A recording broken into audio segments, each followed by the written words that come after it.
अस्सलाम वालेकुम। देखिए, ये आपको वीडियो याद है वली रहमानी का, जो 9 महीने पहले उन्होंने बनाए थे। वेस्ट बंगाल में मुसलमानों के वास्ते, माइनॉरिटी के वास्ते एक अच्छा वर्ल्ड क्लास स्कूल बनाना है, 10 करोड़ रुपए होना है बोल के उन्होंने हर किसी से 100 रुपए मांग रहे थे सिर्फ। तो उन्होंने 8-10 महीनों में 10 करोड़ रुपए रेज करके, जमा करके पूरे हिंदुस्तान के लोग कंट्रीब्यूट करे, तो उन्होंने वेस्ट बंगाल में गांव में एक स्कूल बनाए मुसलमानों के वास्ते।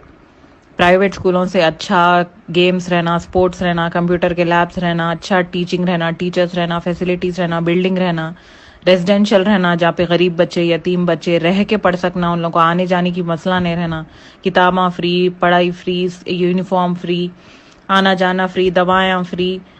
फिर 5th क्लास से लेके इंटरमीडिएट तक उन्होंने इतनी मेहनत करके वेस्ट बंगाल में एक स्कूल बनाया, ये बच्चा वली रहमानी। लेकिन हम तेलंगाना में रहते,